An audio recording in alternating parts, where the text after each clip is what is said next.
War, somewhere in Southeast Asia. The year is 1943. The ocean waves are completely calm. An amphibious plane bobs on the water, having landed for refueling. Sharks, many sharks, circle the plane. Locals say it means rain is coming here, a common superstition.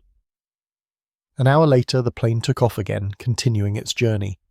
It wasn't flying into battle, nor was it bombing or saving anyone's life. It was flying to deliver something into the jungle. A few days later, at an airfield somewhere in the Philippines, there was another plane, a military transport here, typical for that era. A famous C-47, the Goonie bird as it was known. It too was heading into the jungle. In its cargo hold, among sacks of rice, ammunition crates and water barrels, there was one more item, a crate labelled Spam. At that time, Americans consumed an average of 30 million pounds of this canned meat product annually. Why were these planes flying into the jungle? What were they carrying? We know the jungles were a fierce battleground, hot and humid, plagued by malaria, dysentery, and teeming with thousands of snakes, spiders, and insects, each carrying the threat of death. There were no roads, no electricity, no running water. So what were they delivering? Food? Medicine? Ammunition? They were taking pianos into the jungle. There was a crate prominently labelled "Handle with Care" and stencilled in paint on top so no one would mistake it. It read VV. What was VV? Victory Verticals. These crates were as massive as the Spam crates and as green as the ammunition boxes. They were exactly the same, and they were being delivered to the jungle for servicemen. Why were these pianos being delivered to servicemen? Let's remember, it was 1943. America was fully engaged in a full-scale war. In America, they weren't producing pianos, passenger cars or refrigerators. They were producing tanks, planes and ships, everything for the war.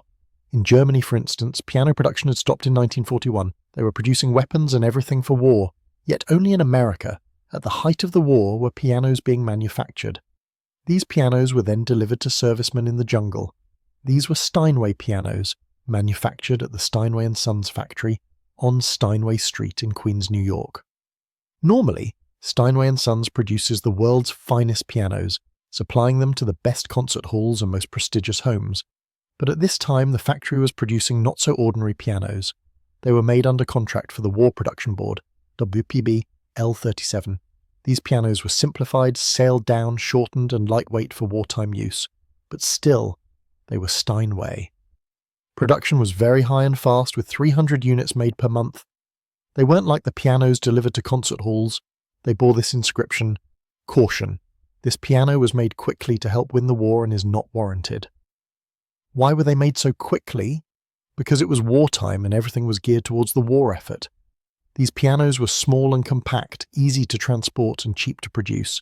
They were made of waterproof plywood, glued with waterproof adhesive and coated with waterproof varnish. This was crucial. While Steinway typically uses only solid wood, the wartime pianos were made from moisture-resistant and rot-resistant materials. This was essential because they were destined for the jungle, where humidity was extremely high and decay rampant. They were small and lightweight, weighing 400 pounds, about 200 kilos. They could be easily carried by hand on stretchers, boats, mules, vehicles, or planes. They were designed for the harsh conditions of the battlefield.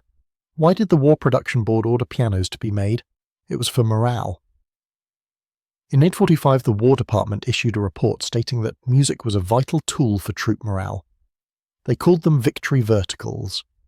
It was believed that soldiers who could play music, who had access to entertainment, would be more resilient and less prone to psychological breakdown. The War Department ordered 500 pianos.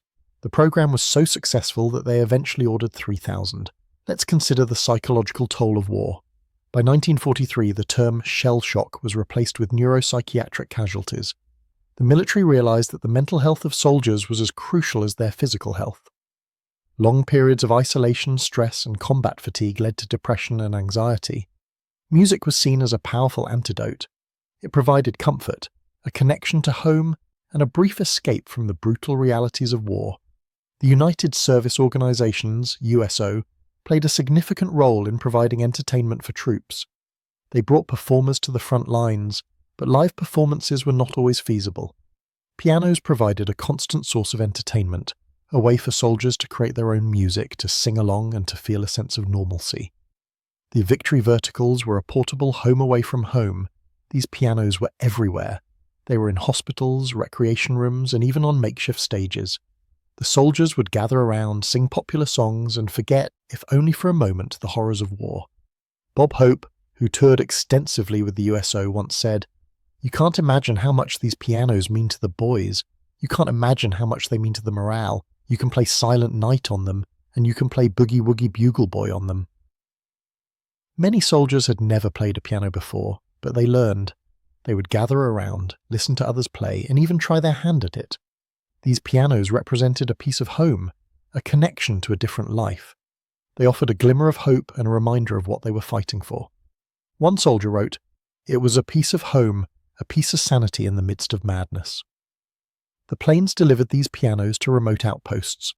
Once on the ground, they were transported by any means necessary, carried by hand, on mules, or even by jeeps.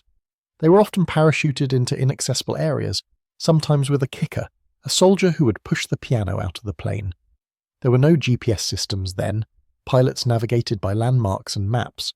The cry "green light" signaled the drop. These pianos quickly became central to troop life.